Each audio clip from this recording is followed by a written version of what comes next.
Hi, I'm Christina Harper with Harper Agency in Celina, Texas.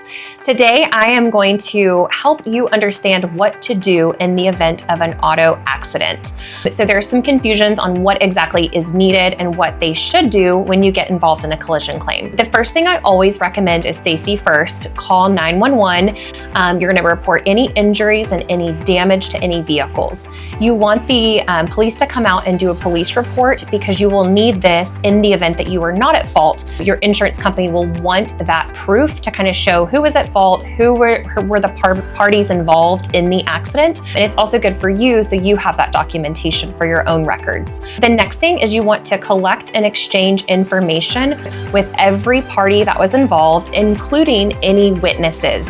You just want to make sure that you get everyone's information, and then you also want to take photos. So in the event that the vehicles are smashed and you need proof of any damages, I would go ahead and take photos for your own records as well. And then the next thing you would do is once you leave the scene and everything is good to go, you're going to want to call your insurance company and report the claim. One thing is, I get a question all the time in our agency is, I got in an accident, I need to report a claim. We always ask the person who's calling who was at fault, because that's going to make a difference on whose policy you're going to file the claim on, right? If you were not at fault and the other person has insurance coverage, that's whose policy you file the claim on, not your own policy. I just recently was at an event and I had a lady come up to me at the end of the event, and she had a collision claim recently and said, I don't know what to do. I have so many questions and I just need your help. So what happened was she was involved in an auto accident about 2 months ago. She was so shooken up by it, and so was the other driver, and they just quickly exchanged information. There was no police report. Neither of them at this point has filed a claim. I think she just was confused on what she needed to do following a collision claim. So I had her walk me through that specific claim. So I asked her, who was at fault? And she said, well, he was. And I said, okay, great. Did you get his information? She said, yes. And I said, do you have a copy of his insurance card? I'd like to see that just to see kind of, make sure that A, he had an active policy during that claim, and then what vehicle was actually on the policy that he gave her. So she pulled up the insurance card, and the first thing I noticed was it was expired. I said, so when was the date of the claim? And she gave me the date, and I said, well, this policy has expired. So hopefully he had renewed that policy and it is still an active policy.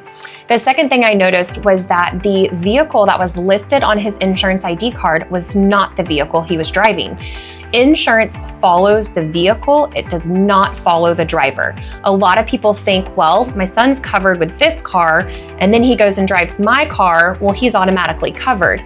His insurance will not cover him and your vehicle. Your vehicle needs insurance to cover that specific vehicle. So I said, I hope that he has this vehicle and has a policy somewhere for this specific vehicle that he was driving, because the insurance card he provided you did not have the vehicle he was driving on that policy. The next thing that was a little concerning to me was that she had not filed a claim, and she told me there was no police report. So I said, now, did you have any witnesses? And she said, no, just my daughter who was in the car with me. I said, well, that's good that you at least have one witness at who was at fault. But whenever you don't have any witnesses to the event and you don't have a police report, then you get into a scenario where it's his story versus her story. So who's at fault could be really hard to figure out without that police report and without somebody not related to her as an eyewitness to the claim. So those are just a few things that I think that you always want to gather information, make sure it's an active insurance policy. The vehicle that hit you is the vehicle on the policy. You can even go as far as checking the VIN number, making sure that the VIN number is the actual VIN number on the insurance card. And then I would recommend, if you believe you are not at fault, going ahead and filing a claim on his policy as soon as possible. You don't want to wait 2 months to file a claim. So those are just a few things that are kind of what to do in case of an auto accident. So I hope that you enjoyed it, and we'll see you in the next video.